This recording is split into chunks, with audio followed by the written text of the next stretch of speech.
Hello friends, ഇത് നമ്മൾ ഇന്ന് വയലിൽ പോയപ്പോഴത്തേക്കും പിടിച്ച ഞണ്ടുകളാണ് കേട്ടോ.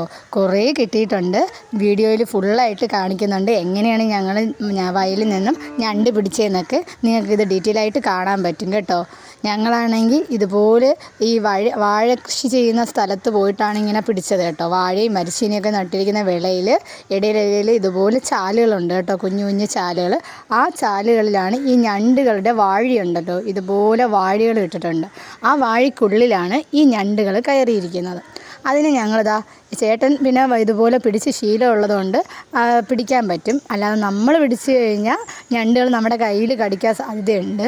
അതുകൊണ്ട് നമ്മൾ അറിയാവുന്നവർ ശരിയായ രീതിയിൽ പിടിച്ചാൽ മാത്രമേ നമുക്കതിനെ കടി കിട്ടാതെ പിടിച്ചെടുക്കാൻ പറ്റത്തുള്ളൂ. അതുകൊണ്ട് ഞണ്ടിനെ ചേട്ടൻ പിടിക്കുന്നതാണ്. ഇതാ കണ്ടോ നിങ്ങൾ, ചേട്ടൻ തണ്ട ആ വാഴയിലോട്ട് കമ്പ് വെച്ച് കൊടുത്തപ്പോൾ ആ കമ്പിൽ പിടികൂടി അങ്ങ് കയ്യിൽ വന്നതാണ്. കണ്ടോ, നിങ്ങൾക്ക് വീഡിയോയിൽ കാണാൻ വേണ്ടി ക്ലിയറായിട്ട് ചേട്ടൻ പിടിക്കുന്നുണ്ട്. കണ്ടോ, അതിൻ്റെ കണ്ണുകളും വായൊക്കെ നോക്കിക്കേ. ഇത് നമ്മുടെ വയലിൽ നിന്ന് തന്നെ പിടിക്കുന്നതുകൊണ്ട് കുഞ്ഞു ഞണ്ടുകളാണ്, പക്ഷെ നല്ല ടേസ്റ്റുമാണ് കേട്ടോ. നമുക്കിത് കറി വയ്ക്കുന്നതിൽ കൂടുതൽ നമ്മൾ അവിച്ചാണ് പൊതുവെ ഈ വയലിൽ നിന്ന് കിട്ടുന്ന ഞണ്ട് ഉപയോഗിക്കുന്നത്. നിങ്ങൾക്കപ്പോൾ ഡീറ്റെയിൽ ആയിട്ട് ഇപ്പോൾ കാണാൻ പറ്റും കേട്ടോ. ഒരു ഞണ്ടിനെ പിടിച്ചുകൊണ്ടിരുന്നപ്പോൾ തന്നെ അടുത്തത് വാഴയിൽ നിന്ന് പുറത്തിറങ്ങി ഇങ്ങനെ വരെയാണ് കേട്ടോ. അപ്പോൾ ചേട്ടൻ മരച്ചീനിയുടെ കമ്പ് കൊണ്ട് അതിനെ പിടിച്ചു വെച്ചിട്ട് അതിനെ പിടിച്ചെടുക്കാൻ നോക്കുന്നതാണ്. നമ്മൾ നേരെ പിടിച്ചില്ലെങ്കിൽ അത് കടിക്കാൻ സാധ്യതയുണ്ട്. അതുകൊണ്ടാണ് ചേട്ടൻ അതിനെ കറക്റ്റായിട്ട് നേരെ പൊസിഷനിലാക്കിയതിന് ശേഷം അതിനെ കൈകൊണ്ട് പിടിച്ചെടുക്കാൻ നോക്കുന്നത്. അപ്പോൾ നിങ്ങൾക്ക് കാണാൻ പറ്റും. കണ്ടില്ലേ ചേട്ടൻ എങ്ങനെയാണ് അതിനെ പിടിച്ചെടുക്കുന്നതെന്ന് കണ്ടോ. കറക്റ്റ് നമ്മൾ ആ രീതിയിൽ തന്നെ ഇങ്ങനെ പിടിച്ചെടുക്കണം. ഇല്ലെങ്കിൽ അതിൻ്റെ ഫ്രണ്ടിൽ 2 വലിയ കൈകളുണ്ട്. ആ കൈകൾ കൊണ്ട് നമ്മളെ കടിക്കാൻ സാധ്യതയുണ്ട്.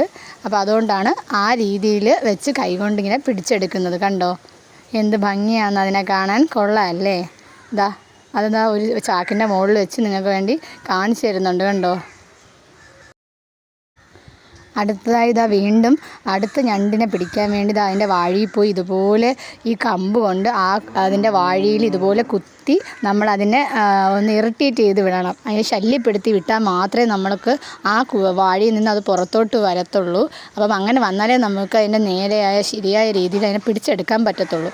അതുകൊണ്ടാണ് ഇതിനെ ഇങ്ങനെ ചെയ്യുന്നത് കേട്ടോ. പലരും പല രീതിയിലും പിടിക്കാറുണ്ട്. കണ്ടോ, ഇതുപോലെ ഇങ്ങനെ തട കെട്ടി ഇങ്ങനെ വെച്ചിട്ടുണ്ടായിരിക്കും, ചാക്കിലൊക്കെ മണ്ണ് വെച്ച്. അപ്പോൾ അതിൻ്റെയൊക്കെ ഇടയിലായിരിക്കും ഒരുപാട് ഞണ്ടുകൾ ഇരിക്കുന്നത്. ഇതിൻ്റെ ഇടയിൽ നിന്ന് ഞങ്ങൾക്കൊരു 4-5 എണ്ണം കിട്ടിയിട്ടുണ്ടായിരുന്നു. കണ്ടോ, നിങ്ങൾക്ക് വീഡിയോയിൽ ക്ലിയറായിട്ട് കാണാൻ പറ്റും ആ ചാക്കിൻ്റെ ഇടയിൽ ഇരിക്കുന്നത്. ചേട്ടൻ അടുത്തൊരു വാഴയിൽ നിന്ന് ഇങ്ങനെ അതിനെ നമ്മുടെ ഇതുപോലെ മരച്ചീനി കമ്പ് കൊണ്ട് തട്ടി അതിനെ എടുക്കുകയാണ് കേട്ടോ. ഇപ്പോൾ നിങ്ങൾക്ക് അപ്പുറത്തെ വേറൊരു വാഴയിൽ കൂടെ അത് പുറത്ത് വരുന്നത് കാണാൻ പറ്റും. കണ്ടോ, ഈ വാഴയിൽ നിന്ന് 2 എണ്ണം കിട്ടിയിട്ടുണ്ടായിരുന്നു, 2 ഞണ്ടുകൾ. ഇപ്പം നിങ്ങൾക്ക് കാണാൻ പറ്റും. ഒരു ഞണ്ട് പുറത്ത് വന്നപ്പോൾ ചേട്ടൻ അതിനെ തട്ടിയിട്ടിട്ട് അതിനെ കറക്റ്റായിട്ടുള്ള രീതിയിൽ പിടിച്ച് ബക്കറ്റിലിടുന്നുണ്ട്. അടുത്തതാ വീണ്ടും നമ്മളത് കണ്ടായിരുന്നു ആദ്യമേ 2 എണ്ണം പോകുന്നത്. അതുകൊണ്ട് ചേട്ടൻ വീണ്ടും ആ വാഴയിൽ ഇതുപോലെ മരച്ചീനി കമ്പുകൊണ്ട് കുത്തി പുറത്തോട്ടാക്കിയാണ്. അടുത്തതും വരുന്നുണ്ട്. അതൊന്ന് കുറച്ചൊന്ന് വലിയ ഞണ്ടാണ് കേട്ടോ.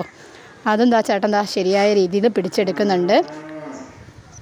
നമ്മൾ ഈ ശരിയായ രീതിയിലല്ല പിടിച്ചെടുക്കുന്നതെങ്കിൽ ഇത് കടിക്കാൻ സാധ്യതയുണ്ട്. കടിച്ചു കഴിഞ്ഞാൽ നമ്മുടെ ചത എടുത്തോണ്ടേ അത് പോകത്തുള്ളൂ. നല്ല വേദനയായിരിക്കും, പിടിവിടാൻ ഭയങ്കര പാടായിരിക്കും. ഇത് ആ കൈകളുണ്ട്, കയ്യിലും ഒക്കെ നല്ല കടിച്ച് പിടിച്ചിരിക്കും. അതുകൊണ്ട് ശരിയായ രീതിയിൽ തന്നെ പിടിക്കണം. ചേട്ടന് പിന്നെ ഇത് പിടിച്ച് ശീലമുണ്ട്, അറിയാം നല്ലതുപോലെ. അതുകൊണ്ടാണ്, അല്ലാതെ ഞങ്ങൾ ആരും തന്നെ ഇതിലൊന്നും തൊട്ടിട്ടില്ല. കാരണം ചേട്ടൻ തന്നെയാണ് അതിനെ പിടിച്ചെടുത്തത്. കാരണം അറിഞ്ഞൂടാതെ നമ്മൾ പിടിച്ചു കഴിഞ്ഞാൽ അത് കടിക്കാൻ സാധ്യതയുണ്ട്. കണ്ടോ, ഇതാണ് ഞങ്ങൾ 1-2 മണിക്കൂർ നിന്ന് പിടിച്ചതാണ് കേട്ടോ. കുറച്ചുണ്ടായിരുന്നു. ഇപ്പം പിന്നെ അങ്ങനെ അധികം ആരും ഇതിനെ പിടിക്കാനൊന്നും പോകാറില്ല, കുറച്ച് പേരൊക്കെ വരാറുള്ളൂ. അപ്പം ഞങ്ങളിതാ കുറച്ച് നാൾക്ക് ശേഷം ഇപ്പം നമ്മളൊന്ന് പോയി പിടിച്ചെടുത്തതാണ് കേട്ടോ ഞണ്ടുകൾ. വീഡിയോ ഇഷ്ടമായാൽ ലൈക്ക് ആൻഡ് സബ്സ്ക്രൈബ് ചെയ്യണേ. Thanks for watching.